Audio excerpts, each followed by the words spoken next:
നിങ്ങൾ മനുഷ്യരുടെ കൂട്ടത്തിലാണെങ്കിൽ രാജാവാകണം, മൃഗങ്ങളുടെ കൂട്ടത്തിലാണെങ്കിൽ കാമധേനുവാകണം, നിങ്ങൾ പക്ഷികളുടെ കൂട്ടത്തിലാണെങ്കിൽ ഗരുഡനാകണം, സൂര്യന്റെ കൂട്ടത്തിലാണെങ്കിൽ സൂര്യനും ചന്ദ്രനുമാകണം, ആയുധങ്ങളുടെ കൂട്ടത്തിൽ വജ്രായുധമാകണം. യുണീക്ക്നെസ്, എപ്പോഴും ഡിഫറൻസ് ഉണ്ടാകണം. ഡിഫറൻസ് ഉള്ളവർക്ക് മാത്രമേ ജീവിക്കാൻ പറ്റുള്ളൂ. ഡിഫറൻസ് ഇല്ലാതെ പഴകിയ ദിവസ കാര്യമായിട്ട് നടന്നാൽ രക്ഷപ്പെടുകയില്ല. അതുകൊണ്ട് പാല എന്ന ഗ്രാമത്തിന്റെ തൊട്ടടുത്ത ഗ്രാമമായി ഒഴിവുരുന്ന കൊച്ചു ഗ്രാമത്തിൽ നിന്നും ഇന്ത്യൻ ജനാധിപത്യ ശൃംഖങ്ങളിലേക്ക് നടന്നു കയറിയ KR നാരായണനെ നമ്മൾ ഓർക്കുന്നുണ്ടാവും. എത്രയോ ബുദ്ധിമുട്ട് പിടിച്ച ജീവിതമായിരുന്നു അദ്ദേഹത്തിന്റേത്. അദ്ദേഹം ഇന്ത്യൻ പ്രസിഡന്റായി മാറിക്കഴിഞ്ഞപ്പോ പത്രക്കാരോട് ചോദിച്ചു, അന്ന് ഒത്തിരി കാലം ഇങ്ങനെ ഡെസ്കിന്റെ മുകളിലാണല്ലോ നിന്നത്, വിക്ടറി സ്റ്റാൻഡായിരുന്നോ ഡെസ്ക്? അദ്ദേഹം പറഞ്ഞില്ല, ഫീസ് കൊടുക്കാൻ കാശില്ലാത്തതുകൊണ്ട് കയറി നിന്ന് പോയതാണ്.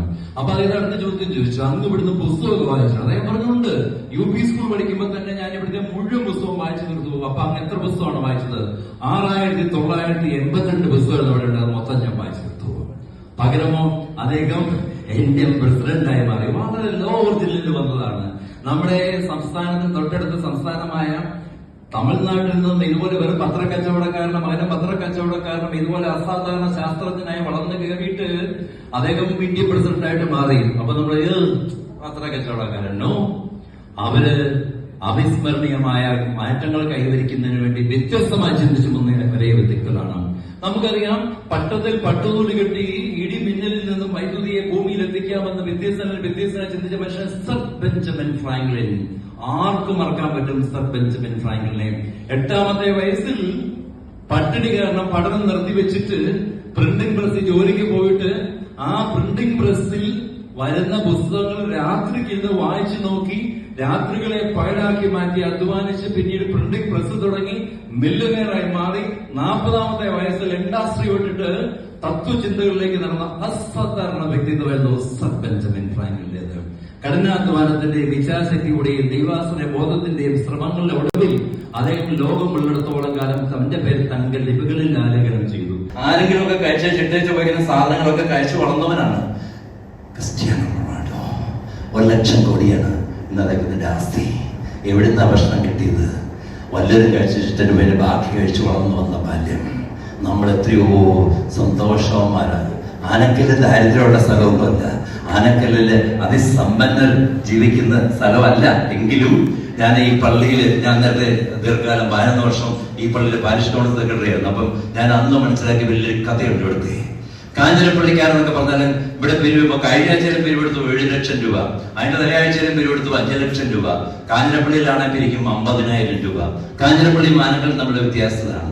ആനക്കല്ലുകാരെന്ന് വിളിക്കുന്നത് വളരെ നിർമ്മല ഹൃദയരായിട്ടുള്ള മനുഷ്യരുടെ അങ്ങനെ സമഞ്ജസ സമ്മേളനമാണ് ആനക്കല്ല് എന്ന് വിളിക്കുന്നത്. കാഞ്ഞിരപ്പള്ളി അൺകമ്പയറബിൾ ആണ്.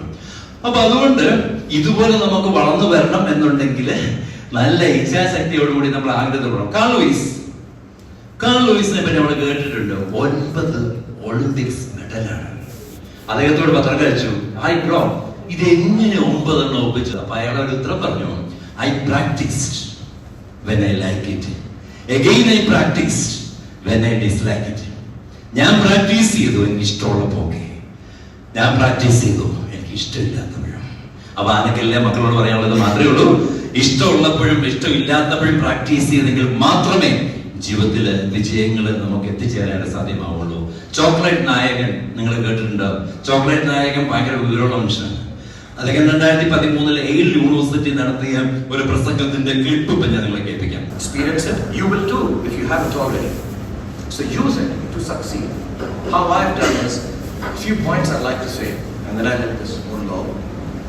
Firstly, it's not the absence of failure that makes you success. That makes success. It is your response to failure that actually helps to buffer the reverses that you experience. Fear of failure is not success. The absence of failure is not success. But our response to failure is success. നമ്മുടെ തോൽവികളോട് എങ്ങനെ പ്രതികരിക്കുന്നു എന്നുള്ളതാണ് നമ്മുടെ ജീവിതത്തിൽ അനന്ത സാധ്യതകൾ ഉണ്ടാക്കുന്നത്. അല്ലാതെ തോൽവിയെ ഭയന്നിട്ട് ഞാനിത് ചെയ്യില്ല, ഇതെനിക്ക് പറ്റിയതല്ല എന്ന് പറഞ്ഞ് മാറിപ്പോകുന്നതല്ല. പകരം ഓരോ തോൽവിയിൽ നിന്നും വിജയത്തിലേക്ക് ചിന്തിക്കുന്നവർക്കാണ് അന്തിമമായിട്ട് യഥാർത്ഥ ക്രിസ്തു ശിഷ്യന്മാരായിട്ട് മാറുന്നതിന് സാധ്യമാകുന്നത്. അതുകൊണ്ട് കൊമേഴ്സുകാരെല്ലാം കൈയെടുത്തേ, കൊമേഴ്സ് പഠിക്കുന്നവരൊക്കെ കൈയെടുത്തേ. നീ കൈയെടുത്തണ്ട, നീ നേഴ്സിങ്ങിന് പോകുന്നതല്ലേ.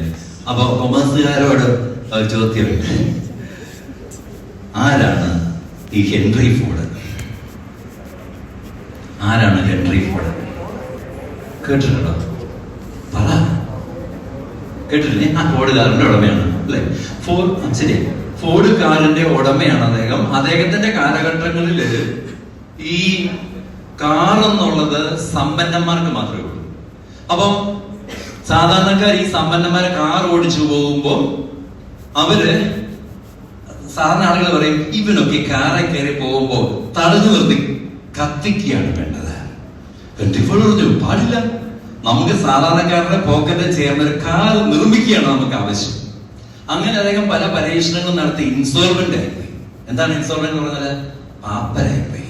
എപ്പോഴാ പാപ്പരാകുന്നത്? when a person's assets are not equal to pay off his liabilities completely, that particular person is said to be an insolvent. അല്ലേ? Am I right? Yes.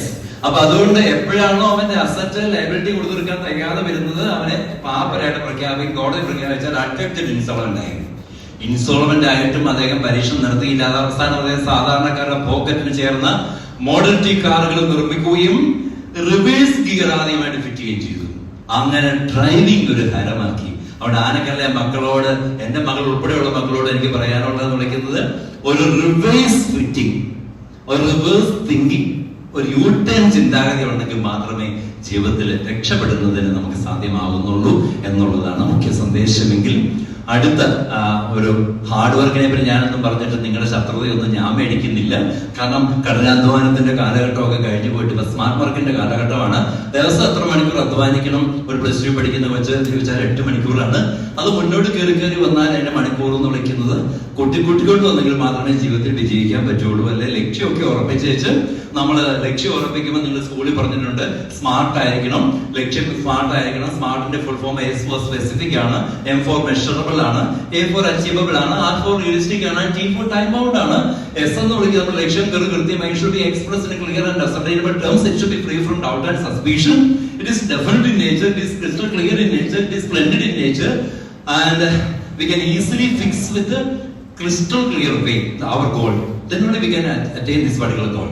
അപ്പൊ അതുകൊണ്ട് ഇങ്ങനെ ലക്ഷ്യമൊക്കെ ഉറപ്പിച്ചേച്ച് നേഴ്സ് ആകണമെന്നും പൈലറ്റ് ആകണമെന്നും സിയക്കാരനാകണമെന്നൊക്കെ പറഞ്ഞ് ഉറപ്പിച്ചേച്ച് വൈകുന്നേരം വീണ്ടും പുറപ്പുറച്ച് കയറിക്കിടന്ന് ഈ ആവിക്ക് കിടന്ന് തുടങ്ങിയാൽ അതാകാൻ ഇച്ചിരി ബുദ്ധിമുട്ടാ. അപ്പൊ അവിടെ നല്ല അധ്വാനം നമുക്ക് ആശ്രമം. ഞാനതുകൊണ്ട് ഹാർഡ് വർക്ക് ചെയ്യണമെന്ന് പറയുന്നില്ല. നമ്മൾ ജനിച്ചപ്പോൾ മുതലേ എന്റെ അപ്പനും നിങ്ങളുടെ അപ്പന്മാരും എന്റെ അധ്യാപകരും നിങ്ങളുടെ അധ്യാപകരും ഒക്കെ പഠിപ്പിച്ചിരിക്കുന്ന ഹാർഡ് വർക്കിനെ പറ്റിയാണ്. അതുകൊണ്ട് ഞാൻ സ്മാർട്ട് വർക്കിനെ പറ്റിയാണ് പറയുന്നത്. ഉള്ള സമയം നല്ല കാര്യക്ഷമതയോടുകൂടി ഉപയോഗിച്ച് മുന്നോട്ട് പോവുക. എങ്കിൽ മാത്രമേ നമുക്ക് വിജയം കൈവരിക്കാനായിട്ട് സാധ്യമാവുള്ളൂ.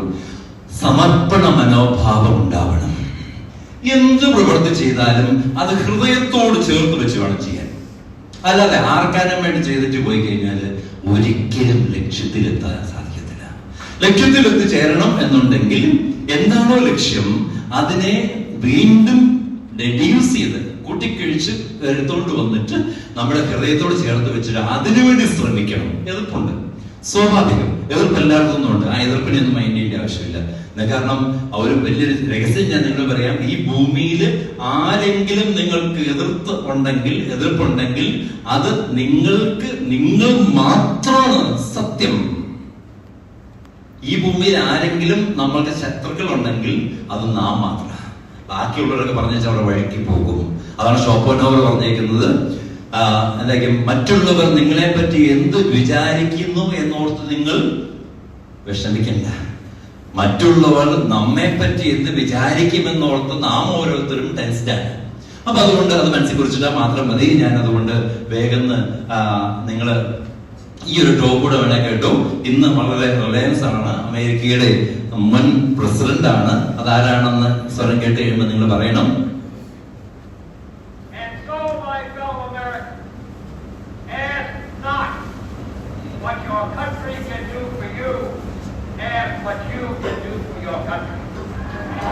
ഇന്ന് വലിയ ചോദ്യമാണ്, രാജ്യം നമുക്ക് എന്ത് ചെയ്തു? ഇന്ന് വലിയ ചോദ്യമാണ്, സഭ നമുക്ക് എന്ത് ചെയ്തു? സഭ നമുക്ക് എന്ത് ചെയ്തു എന്നല്ല, നാം സഭയ്ക്ക് എന്തു ചെയ്തു എന്നാണ്. ചില വിവരദോഷങ്ങളൊക്കെ ഈ അടുത്ത ദിവസങ്ങളൊക്കെ വിവരക്കേടൊക്കെ വിളിച്ച് പറയുന്നുണ്ട്. അതൊന്നും സത്യകാര്യമില്ല.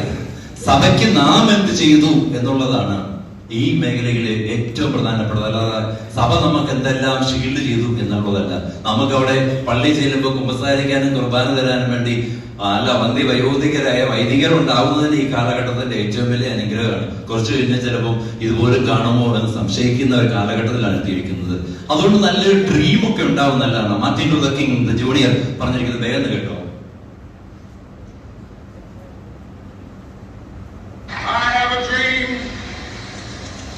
That one day on the red hills of Georgia, sons of former slaves and the sons of former slave owners will be able to sit down together at the table of brotherhood. I have a dream that one day I have A dream എന്ന് പറഞ്ഞ മനുഷ്യരെ ഉദ്ദീപിപ്പിച്ച അസാധാരണ പ്രതിഭയായിരുന്നു Martin Luther king junior. അദ്ദേഹത്തിന്റെ കാലത്ത് അടിമയും ഉടമയും ഒരേ മേശയ്ക്ക് ചുറ്റും ഭക്ഷണം കഴിക്കുന്നതിനെ പറ്റി സ്വപ്നം കണ്ട് പ്രവർത്തിച്ചവരാണ്. ഇങ്ങനെയാണ് ഇന്ത്യയിൽ മികച്ച റൈറ്റർമാരാകണം, ഇതുപോലെ നല്ല പണിയെടുക്കണം. ഇന്ത്യയിലേക്ക് വരുമ്പോൾ സ്വാമി വിവേകാനന്ദനൊക്കെ കഴിഞ്ഞു കഴിഞ്ഞാൽ പൊളിറ്റിക്കൽ ഫീൽഡിൽ നിന്നും ഭയങ്കര റൈറ്ററായിട്ട് മാറിയ ആളാണ് A.B. വാജ്പേയി. അത് പ്രസംഗമൊക്കെ കേട്ട് കഴിയുമ്പോഴത്തേനും നമുക്ക് ഭയങ്കര അട്രാക്ഷൻ തോന്നും. ബോഡി ലാംഗ്വേജിലുള്ള ചേഞ്ചുകൾ, ഫേഷ്യൽ എക്സ്പ്രഷൻസ്, കവിതകളൊക്കെ ചൊല്ലിയിട്ടുള്ള ഭയങ്കര രാഷ്ട്ര തന്ത്രജ്ഞനായിരുന്നു അദ്ദേഹം എന്നതിൽ ആ സംശയമില്ല. ഫ്രീ ആയിട്ടിരിക്കുമ്പോൾ അതേ പ്രസംഗമൊക്കെ എടുത്ത് കേട്ട് നോക്കിയാൽ മതി. അതുകൊണ്ട് അടുത്ത ഒരു സിനിമ, അതൊരു ചിക്കന്റെ കോഴിക്കോടിന്റെ സിനിമയാണ്. അതോടെ നിങ്ങളെ ഇപ്പൊ കേൾപ്പിക്കാൻ കാരണം അത് പറയുന്നതിന് മുമ്പേ നിരീക്ഷണ പാഠവും ഉണ്ടാവണം മനുഷ്യർക്ക്. ദൈവം തമ്പുരാൻ ജനിച്ചപ്പോ തന്നെ നിരീക്ഷണ പാഠവും മുഴുവൻ കൊടുത്തത് ഈ കൂട്ടർക്കാണ്, പെൺപിള്ളേർക്കാണ്. അതുകൊണ്ടാണ് ഇന്ത്യ പ്രവർത്തിക്കുന്ന 60% കമ്പനികളുടെയും തലപ്പത്തിരിക്കുന്നത് സ്ത്രീജനങ്ങളാണ്. ഇന്ത്യൻ പ്രസിഡന്റ് സ്ത്രീയാ, ഇന്ത്യൻ ഫൈനാൻസ് മിനിസ്റ്റർ സ്ത്രീയാ, ഇന്ത്യൻ പ്രതിപക്ഷത്തിന്റെ ഗതിവിഗതികൾ നിയന്ത്രിക്കുന്നത് എപ്പോഴും ബാക്കാട്ടണ എന്നൊരു സ്ത്രീയാ. ആണുങ്ങൾക്കല്ല. ആണുങ്ങെന്നുണ്ടായി എന്നെയും ജോസാൻ സാറിനെ കണ്ടപ്പോ ജിന്നുവിനെയൊക്കെ കണ്ടപ്പോഴത്തേക്ക് നിങ്ങൾ പറഞ്ഞു 2-3 കാലന്മാരും കാലികളും വന്നിട്ട് അവരെന്നാണ് ചിന്തിച്ചോട്ടെ. പെൺകുട്ടികൾ സൂക്ഷിച്ച് ജിനുവിനെയൊക്കെ നോക്കിയിട്ടും എന്തെങ്കിലും ഇവിടെ സംഭവിക്കാൻ ചാൻസ് ഉണ്ടോ, ഒന്നല്ല ജിനു ഇട്ടുകൊണ്ട് വന്നിരിക്കുന്ന ആ മാലയും കമ്മലും ഒക്കെ എന്താണെന്ന് നോക്കിക്കാണും. ആണുങ്ങൾ ഇവിടെ ആക്കി ചേർന്നപ്പോൾ എന്തേലും ഇവിടെ സംസാരിക്കട്ടെ എന്ന് ഓർത്തിട്ടാണ് നിൽക്കുന്നത്. നിരീക്ഷണ പാഠവും നല്ല. അതുകൊണ്ടാണ് ചേർത്തൊരു കഥ ഇങ്ങനെ പറഞ്ഞിട്ടുള്ള. അതുകൊണ്ട് ഈ പെൺകുട്ടികളെ ബുദ്ധി എന്ന് വിളിക്കുന്നത് നിങ്ങൾ മനസ്സിലാക്കിയാൽ നിങ്ങൾക്ക് കൊള്ളാം, ആനയുടെ ബുദ്ധിയാണ്. എന്താണ് ആനയ്ക്കുള്ള പ്രത്യേകത? ആന നടക്കുന്ന കണ്ടിട്ടില്ലേ? ആന ഭയങ്കര കോൺഫിഡന്റ് ആണ്. ആന ഒരു കാല് ഉറപ്പിച്ചു വെച്ചിട്ട് അടുത്ത കാലം എടുക്കുകയുള്ളൂ. അത്ര കോൺഫിഡന്റ് ആക്കാം. കാര്യം നടക്കുന്ന കാട്ടാന അല്ല, നാട്ടാനകൾ നടക്കുമ്പോൾ ശ്രദ്ധിക്കണം. അതുപോലെ കവി പഠിക്കുന്ന ഗജരാജ വിരാജിത മന്ദഗതി എന്നൊക്കെ പറഞ്ഞ് പെണ്ണുങ്ങളെയൊക്കെ വാഴ്ത്തി പാടിക്കുന്നത് അങ്ങനെയാണ്. ഗജരാജ വിരാജിത മന്ദഗതി, ഭയങ്കര മന്ദഗതിയിലാണ് നടക്കുന്നത്. ഈ ആനയ്ക്ക് വലിയ പ്രത്യേകം എന്നറിയാവോ? എന്ത് പീഡകൾ സഹിച്ചാലും അതെല്ലാം സഹിക്കും. അവസാനം ഒരു ദിവസം ഒന്ന് മതം പൊട്ടും. അന്ന് ആനപ്പാപ്പാന്റെ പള്ളയ്ക്ക് കൊണ്ടുപറ്റും. ഓർത്തിരുന്ന നിങ്ങൾക്ക് കൊള്ളാം. അപ്പൊ അതുകൊണ്ട് ഈ വലിയ പ്രത്യേകത ഉള്ളതുകൊണ്ട് അവർക്ക് ഇനിഷ്യേറ്റീവ്സ് വളരെ കൂടുതലാണ്, ക്രിയേറ്റിവിറ്റി ഭയങ്കര കൂടുതലാണ്. അപ്പൊ അതുകൊണ്ട് ആണുങ്ങൾ വിഷമിക്കേണ്ട ആവശ്യമില്ല. ആണുങ്ങൾക്കും അനുകൂലമായിട്ട് ഞാൻ പിന്നെ ഒരു കാര്യം പറയാം. ഇപ്പൊ വിഷമിച്ചിരിക്കേണ്ട ആവശ്യമില്ല. വിഷമമൊക്കെ ഞാൻ പോകാൻ നേരം മാറ്റിത്തരാം. അപ്പൊ അതുകൊണ്ട് ഈ ചിക്കൻ റൺ എന്ന് പറയുന്ന സിനിമ, ഇത് വൈകുന്നേരം പേടിപ്പെട്ട് യൂട്യൂബിൽ നോക്കേണ്ട സിനിമയാണ് chicken run.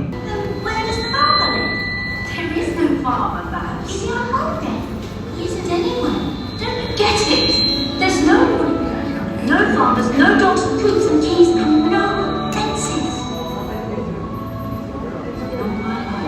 I've never heard such a fantastic load of tripe.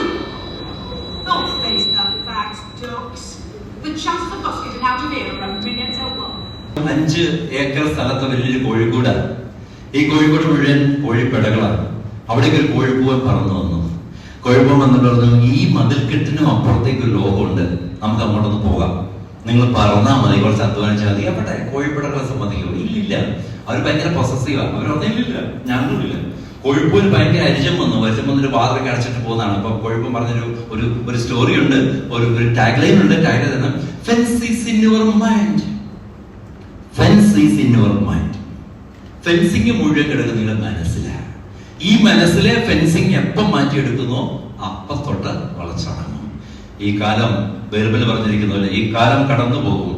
ഇപ്പൊ കുട്ടികളായിട്ടിരിക്കുന്ന ഒരു കാലം ഉണ്ടല്ലോ, ഭയങ്കര സന്തോഷത്തിന്റെ ഒരു കാലഘട്ടമാണ്. കാരണം ഞാൻ ഈ സന്തോഷ കാലം ഞാൻ ഫെയർവെല്ലിലെല്ലാം പെരുന്നാളത്ത് സംസാരിക്കാറുണ്ട്. കാരണം പഠിച്ച് പാസ്സായി 16ാമത്തെ ദിവസം എയ്ഡഡ് കോളേജ് അധ്യാപകനായി മാറിയ ആളാണ്. ഈ 16ാമത്തെ ദിവസം എയ്ഡഡ് കോളേജ് 22 വയസ്സുള്ളപ്പോൾ കോളേജ് അധ്യാപകനായിട്ട് മാറിയപ്പോൾ ഞാന് ബികോമിന് മുഖേന പഠിക്കുമ്പോ അക്കരപ്പള്ളിയിലും അൽഫോൻസാമയുടെ പള്ളിയിലും അങ്ങ് ചങ്ങനാശ്ശേരിയിലെ കാവടുവര പള്ളിയിലും ഒക്കെ പോയി ഒരു ദിവസമൊക്കെ ഇരുന്ന് പ്രാർത്ഥിക്കും. ദൈവം എങ്ങനെയെങ്കിലും ബികോമിൽ എന്നെ ഒന്ന് ടോപ്പാക്കണേ, എംകോം എന്നെ ടോപ്പാക്കണമേ എന്നൊക്കെ പറഞ്ഞ് പ്രാർത്ഥിക്കും. കാരണം എനിക്ക് എങ്ങനെയെങ്കിലും കോളേജ് അധ്യാപകനെ തീർന്നേ പറ്റുള്ളൂ. അങ്ങനെ ദൈവം തമ്പുരാൻ ഇങ്ങനെ കൈക്ക് പിടിച്ച് നടത്തി. ജീവിതത്തിൽ അതിന് 3 പ്രാവശ്യം ഞാൻ ദൈവം തമ്പുരാനെ നേരിട്ട് കണ്ടതാണ്. സത്യം നേരിട്ട് കണ്ടതാണ്.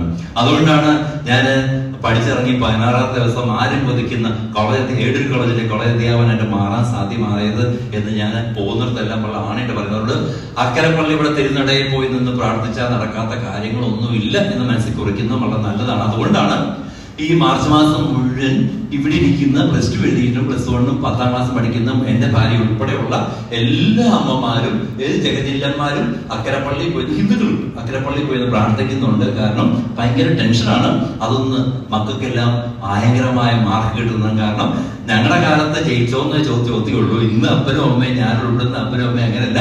99 മാർക്ക് കിട്ടിയാലും ഒരു മാർക്ക് എന്ത് ചെയ്യും എന്നാണ് ചോദ്യം. 99 കിട്ടിയല്ലോ, ഒന്നെന്ത് ചെയ്യും? അപ്പൊ അതുകൊണ്ട് ഫെൻസ് നമ്മുടെ മനസ്സിലാണ്. അതിനെ മാറിയെങ്കിൽ മാത്രമേ ജീവിതത്തിൽ വിജയം കൈവരിക്കാൻ സാധ്യമാവുന്നുള്ളൂ. അവിടെ വേഗം 6-7 കോഴ്സ് പറഞ്ഞ് ഞാനിവിടെ ഒരു 2 ക്വസ്റ്റ്യൻ്റെ കൂടെ പറഞ്ഞ് അവസാനിപ്പിക്കാൻ പോവുകയാണ്. നിങ്ങൾക്ക് അറിയാവുന്ന കാര്യമാണ്. 1ാമത്തെ കോഴ്സ് എന്ന് വിളിക്കുന്നത് ഈ കാലഘട്ടത്തിൽ മെഡിസിനും എഞ്ചിനീയറിംഗും ഒന്നും ഞാൻ പറയുന്നില്ല. MBBS പോയാൽ ഇന്ന് കിട്ടുന്ന ശമ്പളം എത്രയോ? MBBS ഡോക്ടറിന്റെ ശമ്പളം എത്രയാണ്? 10,000 രൂപ. ഭയങ്കര ഗ്രാമറാ. 10,000 രൂപയുണ്ട് സമാധാനക്കേടുവാണ്. അപ്പൊ അതുകൊണ്ട് പ്രായം MD-MS എടുക്കാൻ രക്ഷയില്ല. MD-MS എടുക്കുമ്പോൾ പിള്ളേരാകുമ്പോൾ 32 വയസ്സാകും. അപ്പൊ ഭയങ്കര ബുദ്ധിമുട്ട്. ഞാൻ അതുകൊണ്ട് നിങ്ങളെ നിരുത്സാഹപ്പെടുത്താൻ വേണ്ടി പറഞ്ഞാൽ എല്ലാവരും MBBS നോക്കൂ. ഇഷ്ടംപോലെ ആണെങ്കിൽ സ്കൂളിലാണെങ്കിൽ തുറകളൊക്കെ വരാൻ 900 MBBS-കാരുണ്ടെന്ന് പറഞ്ഞാൽ അപ്പൊ കുഴപ്പമില്ല. അപ്പൊ അതുകൊണ്ട് MBBS-ന് പോക്കോ, എഞ്ചിനീയറിംഗ് പോക്കോ ഞാനവിടെ പറയുന്നത്. പക്ഷെ ഇന്ന് മനുഷ്യൻ പഠിച്ചിരിക്കേണ്ട കോഴ്സ് അതൊന്നുമല്ല. PCA with AI or BTech in AI or machine learning and robotics. ഇന്ന് യുദ്ധങ്ങൾ മുഴുവൻ നിയന്ത്രിക്കുന്നത് ആർട്ടിഫിഷ്യൽ ഇന്റലിജൻസും മെഷീൻ ലേണിംഗും റോബോട്ടിക്സും. 2040 ആവുമ്പോ ഒരുപക്ഷെ കുടുംബങ്ങളിൽ മക്കൾ പോലും കാണില്ല, റോബോട്ടുകളായിരിക്കും അപ്പോഴത്തെ പ്രവചനം. റോബോട്ട് ആകുമ്പോൾ തിരിച്ച് തെളിവ് ഇതൊന്നും ആലോചിച്ച് നോക്കിക്കേ. പിള്ളേരൊന്ന് ആലോചിച്ച് നോക്കിയേ. പ്രായപൂർത്തിയായപ്പോൾ തൊട്ട് എത്ര തൊട്ട് നിങ്ങളുടെ അമ്മയെ പറഞ്ഞിരിക്കുന്നു? 9 മാസവും 9 ദിവസവും കഷ്ടപ്പെട്ട് പ്രസവിച്ച അമ്മ നിങ്ങൾ അറിവായപ്പം എത്ര പ്രാവശ്യം തെളിവ് പറഞ്ഞിട്ടുണ്ട്? ശരിയല്ലേ? ഈ മീശയെ പിരിച്ചൊന്നും അല്ല. ജനിച്ചപ്പോ മീശയൊന്നും ഇല്ലായിരുന്നു. ഭയങ്കര പാടുപെട്ടിട്ടാണ്. പക്ഷെ ആ അമ്മ ഒരിക്കലും പിന്നെ ആ വേദന ഓർക്കുന്നില്ല. അപ്പൊ തീർച്ചയായിട്ടും മനസ്സിൽ കുറിക്കുന്ന നല്ലതാണ്. അതുകൊണ്ട് AI മെഷീൻ ലേണിംഗ് റോബോട്ടിക്സ് ഈ കാലത്തെ പവർ കോഴ്സാണ്. ഡ്രോൺ ടെക്നോളജി ചേർന്ന് വരുന്നതാണ്. ഡ്രോൺ ആക്രമണങ്ങൾ നമുക്ക് വളരെ സാധാരണമാണ്. അതുകൊണ്ടാണ് 6 കിലോമീറ്റർ ഭൂഗർഭത്തിൽ 6 കിലോമീറ്റർ താഴെയിരുന്നവനാണ് കമനി എന്ന് വിളിക്കുന്ന അദ്ദേഹത്തെ വധിച്ചു കളഞ്ഞത് ഈ AI ടെക്നോളജി ഉപയോഗിച്ചിട്ടാണെന്ന് നമുക്ക് നന്നായിട്ട് അറിയാൻ സാധ്യമാകും. 2ാമത്തെ കോഴ്സാണ് ഈ കാലഘട്ടത്തെ ഏറ്റവും വലിയ കോഴ്സാണ് BSc cyber forensic with cyber security and ethical hacking. അടിപൊളിയാണ്. നമ്മുടെ മണ്ണാർക്കാത്തുള്ള അമ്മച്ചി കഴിഞ്ഞ ഫെബ്രുവരിയിൽ ഇരുന്നുകൊണ്ട് കണ്ട വാട്സാപ്പിന്റെ ലിങ്കിലെല്ലാം കയറ്റി ഞെക്കി അവസാനം 1,40,00,000 രൂപ അമ്മച്ചിക്ക് പോയെന്ന് പത്രങ്ങളിലെല്ലാം എഴുതി. 2 ആഴ്ച മുമ്പ് അതെല്ലാം തിരിച്ചു കിട്ടിയിട്ടുണ്ട്. അപ്പം അത് എത്തിക്കൽ ഹാക്കിംഗ് അല്ല, അത് ഹാക്കിംഗ് ആണ്. നമ്മൾ പക്ഷേ നിയമപരമായ ഹാക്കിംഗ് പഠിക്കാൻ പോയാൽ മാസം 2 ലക്ഷം രൂപയ്ക്ക് ആരോടും ചോദിക്കേണ്ട.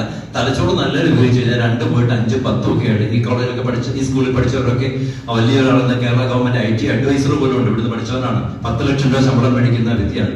അപ്പൊ ഇവിടെ പഠിച്ച എന്റെ ബ്രദറിന്റെ മോൻ ഇതുപോലെ IT എക്സ്പേർട്ട് ആയിട്ട് ആദ്യകാലത്ത് ഇവിടെ പഠിച്ചാണ്. അദ്ദേഹം IBRD European bank for reconstruction and development GM-ആണ്. ഈ സ്കൂളിൽ തന്നെ കിടന്നു തുടങ്ങുന്നതാണ്. അപ്പൊ അതുകൊണ്ട് അങ്ങനെയൊക്കെ ആ IT മേഖലകളിലെ ഈ മേഖലയിലുള്ള വ്യത്യാസങ്ങൾ പഠിച്ചെടുത്താൽ ജീവിതത്തിൽ വൻ നേട്ടങ്ങൾ ഉണ്ടാക്കി എടുത്ത് മുന്നേറാനായിട്ട് നമുക്ക് സാധ്യമാകും. അടുത്ത ഏറ്റവും പ്രധാനപ്പെട്ട കോഴ്സ് വിളിക്കുന്ന ഹോട്ടൽ മാനേജ്മെന്റ്. അത്ര പഠിക്കാൻ മടിയുള്ളവന്മാർക്ക് അടിപൊളി കോഴ്സാണ്. പഠിച്ചു കഴിഞ്ഞാല് കാരണം ഹോസ്പിറ്റാലിറ്റി സെക്ടർ ഭയങ്കരമായിട്ട് വളർന്നു വന്നുകൊണ്ടിരിക്കുകയാണ്. 7% വരെ ഇതൊരു വളർച്ച ആയുള്ളൂ. നമ്മൾ നോക്കി ഇൻസ്റ്റാഗ്രാമിൽ കയറി നോക്കുന്നത് ഇന്ത്യ ഏറ്റവും നല്ല ഫുഡ് കിട്ടുന്നത് ഈ ഒടുക്കത്തെ നിങ്ങൾ പ്രായക്കൊണ്ടിരിക്കുന്ന ഈ ഒടുക്കത്തെ ഉദ്യാനാവസം തീർന്നിട്ട് വേണം ഒന്ന് അടിപൊളി ലിഖ്യത്തിന് പോകാൻ വേണ്ടിയത് അല്ലടാ. അതെ. അപ്പൊ അതുകൊണ്ട് ഈ ഇടിയത്തിനൊക്കെ പോകുമ്പോ എവിടെയാണ് ഏറ്റവും നല്ല ഫുഡ് കിട്ടുന്നത്? ആനക്കല്ലുകാര് കഴിഞ്ഞ വർഷം ഇവിടുന്ന് ടൂർ പോയാലും ട്രാവലർ പിടിച്ചിട്ട് എവിടെയാണെന്നറിയാവോ? അങ്ങ് അങ്കമാലിയില് ഏത്തക്ക റോസ്റ്റും ബീഫ് റോസ്റ്റും കിട്ടും. ഇവിടുന്ന് വണ്ടി പിടിച്ചു പോയി നമ്മുടെ ആനക്കല്ലുകാര്. അപ്പൊ അതുകൊണ്ട് എവിടെ ഭക്ഷണം കിട്ടും? അപ്പൊ ഭക്ഷണം, ഫാഷൻ, 2, 3 എന്ന് വിളിക്കുന്നത് ആരോഗ്യം. ഈ 3 മേഖലയിലാണ് മനുഷ്യന് പണം ചെലവിടുന്നത്. അവിടെ സൂക്ഷിക്കുക. ഈ മേഖലയിൽ നമുക്ക് മുന്നേറാൻ സാധ്യമാകുന്നതാണ് ഹോട്ടൽ മാനേജ്മെന്റ്. ഹോട്ടൽ മാനേജ്മെന്റ് രംഗത്ത് അസാധാരണ വിജയം കൈവരിക്കാൻ നമുക്ക് സാധിക്കുകയാണെങ്കിൽ പണം എണ്ണിയെടുക്കാൻ പറ്റില്ല, വാരിയെടുക്കേണ്ടി വരും. പ്രൊവൈഡഡ് തലച്ചോറ് ഉപയോഗിക്കണം, അധ്വാനിക്കാൻ തയ്യാറാകണം. അധ്വാനിക്കാതെ നെയ്യനങ്ങാതെ നെയ്യും സേവിച്ച്, കാരണന്മാർ പറഞ്ഞ നെയ്യും സേവിച്ചിരിക്കാനാണെങ്കിൽ ഒരു ലക്ഷ്യം ഉണ്ടാവില്ല. ആണെങ്കിൽ പണിയെടുത്താൽ നല്ല നേട്ടം ഉണ്ടാകും, പണം ഇഷ്ടം പോലെ ഉണ്ടാക്കിയെടുക്കാൻ പറ്റും. അടുത്ത കോഴ്സാണ് ഫാഷൻ ഡിസൈനിങ്. മനുഷ്യന്മാരെല്ലാം ഇന്ന് ഏറ്റവും കൂടുതൽ ഫാഷനാണ് അല്ലേ നോക്കുന്നത്. ഞാനാണ് കോളേജിലെ ടീച്ചേഴ്സിനോടൊക്കെ പറഞ്ഞേക്കുന്നത് അവർ നല്ല ഒരുങ്ങി വരണമെന്ന്. അവർക്ക് ടീച്ചേഴ്സിന് ഗ്രൂമിംഗ് റൂമുണ്ട്. പിടിക്കുന്ന ചൈനീസ് ഒക്കെ ഇരിപ്പുണ്ട്. അവരൊക്കെ ഫാഷൻ ടീച്ചേഴ്സിനെ പോലും പോസ്റ്റ് ചെയ്തിട്ടാണ് ടീച്ചേഴ്സിനെയും സ്റ്റുഡൻസിനെയും ഗ്രൂമിംഗ് കൊടുത്തുകൊണ്ടിരിക്കുന്നത്. അപ്പൊ ഈ കാലഘട്ടത്തിൽ മനുഷ്യൻ ചെലവിടുന്ന പൈസ മുഴുവൻ ഫാഷൻ അല്ലേ. പണ്ടത്തെ കാലത്തൊക്കെ ആണെങ്കിൽ എല്ലാത്തിനും കൂടി ഒരു ഷർട്ട് കാണും, അല്ലെങ്കിൽ പള്ളിയിൽ വെള്ളിയാഴ്ച പോകാനും ഈസ്റ്ററിന് പോകാനും ക്രിസ്മസിന് പോകാനും. ഇന്ന് അങ്ങനൊന്നുമില്ല. നമുക്ക് വെള്ളിയാഴ്ച പോകാൻ വേണ്ടി ഒരു ഡ്രസ്സും ഒരു ചെരുപ്പും, അടുത്താകുമ്പോഴും അത് കളഞ്ഞിട്ട് അടുത്ത ഡ്രസ്സാവും അല്ലെ, മാച്ചിങ് അല്ലെ. അപ്പൊ അതേസമയം നമ്മൾ എത്ര പൈസ വേണം ചെലവഴിക്കുക. നമ്മൾ നിങ്ങളുടെ ഓൺലൈനിൽ ഇതെല്ലാം ഓർഡർ കൊടുത്ത് വരുന്നു. ഫാഷൻ ഡിസൈനിങ് എന്ന് വിളിക്കുന്നത് വളരെ പ്രധാനപ്പെട്ട റാംബുക്ക് മാത്രമല്ല, അതിനപ്പുറത്തേക്കും ഫാഷൻ ഫാൻ എന്ന് വിളിക്കുന്ന ഈ കാലഘട്ടത്തിന്റെ ഏറ്റവും പവർഫുൾ കോഴ്സാണ്. നിങ്ങള് നിത അംബാനിയെ പറ്റി കേട്ടിട്ടുണ്ടോ? ആരാണ് നിത അംബാനി? സത്യം, ഇത്രയും ഞാൻ ഈ 4 വർഷം ഇപ്പൊ തന്നെ ഞങ്ങൾ 1000 വേദി സംസാരിച്ചു 3 വർഷമായിട്ട്. അവിടെ എല്ലാം ഇതാരാന്ന് ചോദിച്ചപ്പോൾ ഉത്തരം പറഞ്ഞപ്പോൾ ആണുങ്ങൾ മാത്രം. ഇന്നും മാത്രം കോരിത്തോട് മാത്രം ഒരു പെങ്കൊച്ച് ചാടി എഴുന്നേറ്റ് പറഞ്ഞു അത് മുകേഷ് അംബാനിയുടെ ഭാര്യയാണ്. അങ്ങനെയൊക്കെ പറഞ്ഞില്ല അല്ല. കാരണം നിത എന്ന് വിളിക്കുന്നത് മുകേഷിന്റെ ഭാര്യയാണ്. 450 രൂപ ശമ്പളമുള്ള സ്കൂൾ ടീച്ചറായിരുന്നു.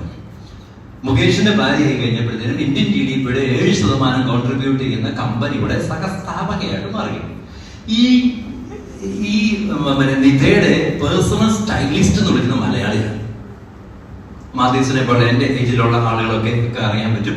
കുഞ്ചൻ എന്ന് വിളിക്കുന്ന സിനിമ നടനായിരുന്നു നേരത്തെ. കുഞ്ചന്റെ മകളാണ് സ്വാതി. സ്വാതിക്ക് എത്രയായിരിക്കും ശമ്പളം കിട്ടാൻ ചാൻസ് ഉള്ളത്? ഫാഷൻ ഡിസൈനിങ് പഠിച്ചതാണ്. എത്രയായിരിക്കും ശമ്പളം കിട്ടാൻ ചാൻസ് ഉള്ളത്? Can you guess? യൂട്യൂബുകാരെ പറയാം, ഹാ guys, can you guess how much amount? ചുമ്മാ മോഹൻലാൽ ചുമ്മാ ഒന്ന് വിളിക്ക് ചെയ്തടാ, മറ്റൊന്ന് അറിയട്ടെ. ഒരു മാസം എത്ര രൂപ ശമ്പളം കിട്ടാൻ ചാൻസ് ഉണ്ട്? ചാടിച്ചാടി പറഞ്ഞ ഇങ്ങനെയാണോ ആനക്കല്ല് കയറി നിൽക്കുന്നത്? 2 ലക്ഷം. ചൂടക്കുട്ടി പറഞ്ഞു 2 കോടി. ചില കൂടി പോയി. മോഹൻലാൽ പറഞ്ഞ അതിമോഹമായി പോകാൻ. അതിമോഹം അത്രയില്ല, കുഴപ്പമില്ല, നല്ലതാണ് കേട്ടോ, നല്ല റെസ്പോൺസ് ഉണ്ടല്ലോ. 1,14,00,000 രൂപയും ചാർട്ടേഡ് ഫ്ലൈറ്റും 5 അസിസ്റ്റന്റും മാസം. ലിക്വിഡ് ക്യാഷ് 1,14,00,000 രൂപ. പഠിച്ച കോഴ്സ് ഫാഷൻ ഡിസൈനിങ്. തല ഉപയോഗിക്കണം, അതിനകത്തെല്ലാം ഉണ്ട്. Underlining tag. അപ്പൊ അതുകൊണ്ട് ഫാഷൻ ഡിസൈനിങ് പഠിച്ചാല് ഇതുപോലെ ജോലി കിട്ടി. ഞാൻ അടുത്തൊരു ഗ്ലാമർ കോഴ്സുകൾ പറഞ്ഞാൽ അത് അവസാനിപ്പിക്കാൻ പോവാ. ഏവിയേഷൻ. എത്ര പേർക്ക് ക്യാബിൻ ക്രൂ ആകാൻ ആഗ്രഹമുണ്ട്? അടിപൊളിയാണ്. ആണുങ്ങൾക്ക് ആകാം. Ground staff, air hostess. 2 ലക്ഷം രൂപ മാസം സാലറി. നല്ല ഒരുങ്ങി അടിച്ച് പൊളിച്ച് നടക്കാം. എവിടെയാണ് താമസം? 5 സ്റ്റാർ ഹോട്ടലിൽ. ഇംഗ്ലീഷൊക്കെ പറഞ്ഞ് നല്ല പഠിക്കണം, നല്ല ആഴ്ച പഠിച്ച് നടക്കാൻ പറ്റും. BBA ഇൻ ഏവിയേഷൻ പഠിച്ചു കഴിഞ്ഞാൽ തിരിച്ചു നോക്കേണ്ട ആവശ്യം വരില്ല. അപ്പം നല്ല ജോലിയോടുകൂടി മുന്നോട്ട് പോകാനായിട്ട് സാധ്യമാകും. ഇനിയും ധാരാളം പുതിയ, ഇത് ഞാൻ 2026 ഏറ്റവും പവർ കോഴ്സ് മാത്രമേ പറഞ്ഞുള്ളൂ. ഇനിയും ഒത്തിരി കാര്യങ്ങൾ, പെട്രോളിയം എഞ്ചിനീയറിംഗ് ഉണ്ട്, ഓട്ടോമൊബൈൽ ഡിസൈനിങ് ഉണ്ട്, അതുപോലെ പാദരക്ഷകളുടെ ഡിസൈനിങ് ഉണ്ട്. ഒത്തിരി കാര്യങ്ങളൊന്നും ഞാൻ പറയാൻ പോകുന്ന സമയമില്ലാത്തതുകൊണ്ടാണ്. ഒരു മനുഷ്യന്റെ തലച്ചോറിൽ, പ്രത്യേകിച്ചും ആനക്കല്ലുകാരുടെ തലച്ചോറിൽ 12 ഇനം കോഷൻ ലെവലുകൾ ആവശ്യമുണ്ട് എന്ന് എനിക്ക് തീർച്ചയായിട്ടും ആവശ്യമുണ്ടെന്നൊരു ചിന്തയുണ്ട്.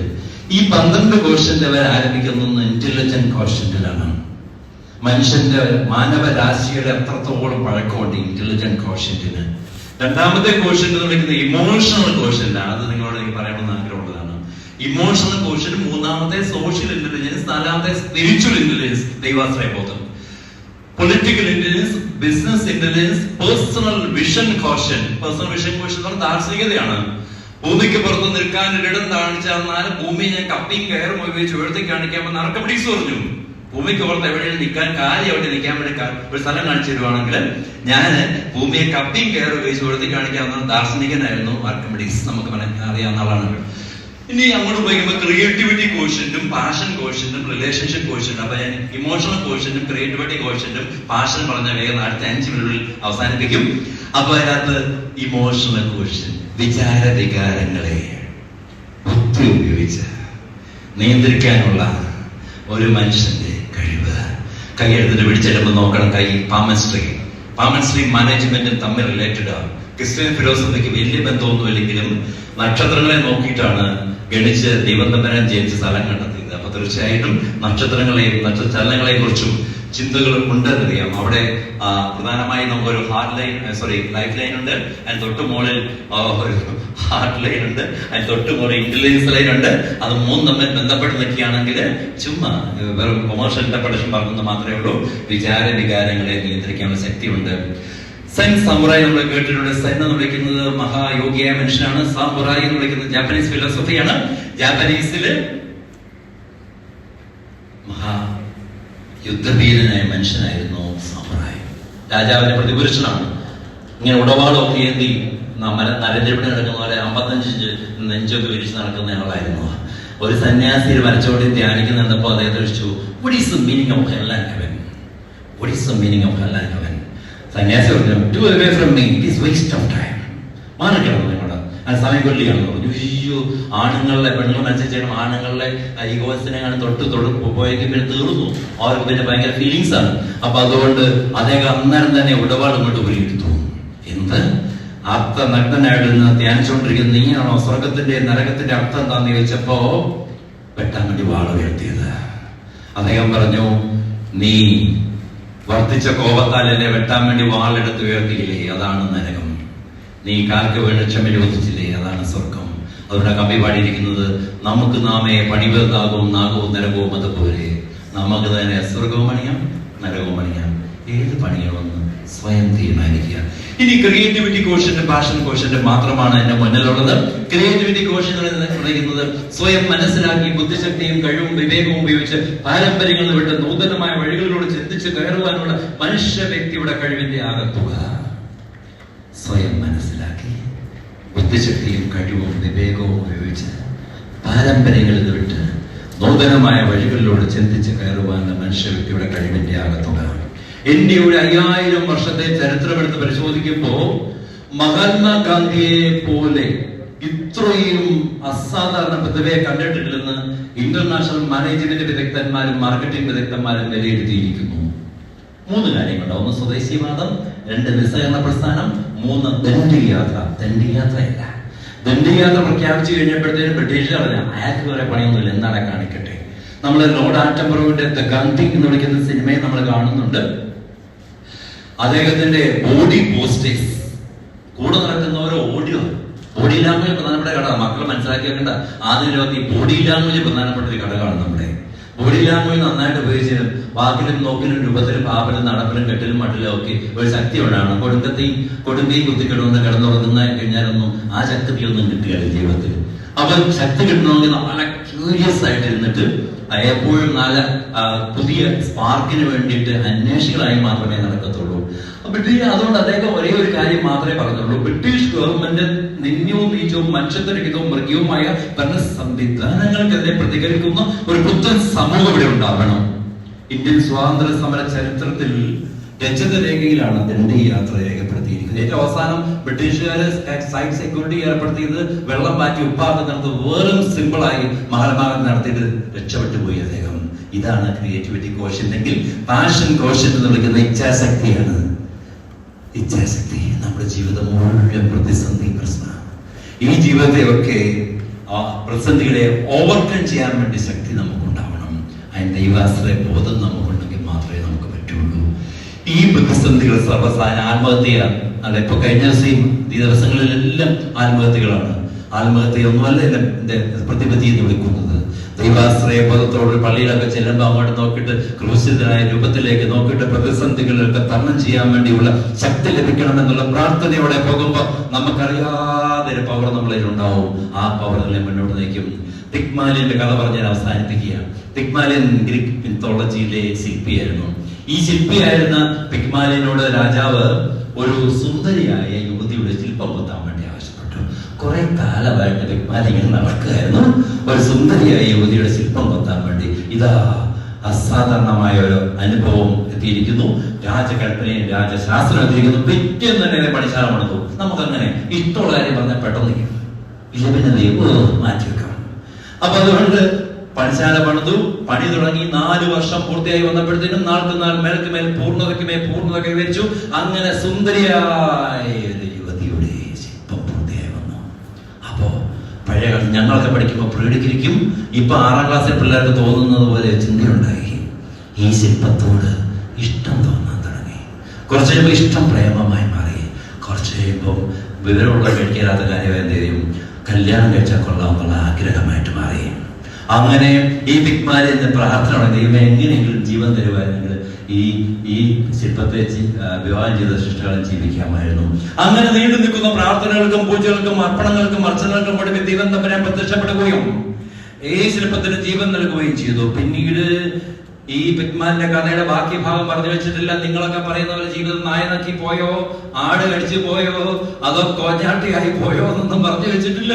പക്ഷേ കഥ നൽകുന്ന സന്ദേശം സവിക്തവും സുചിതവുമാണ്. ജീവിതത്തിൽ പ്രതിസന്ധികൾ സ്വാഭാവികം. അവയെ ഇച്ഛാശക്തി കൊണ്ട് നിശ്ചയദാർഢ്യം കൊണ്ട് ഓവർകം ചെയ്ത ജീവിതത്തിൽ വിജയം കൈവരിക്കാൻ സാധ്യമാകും.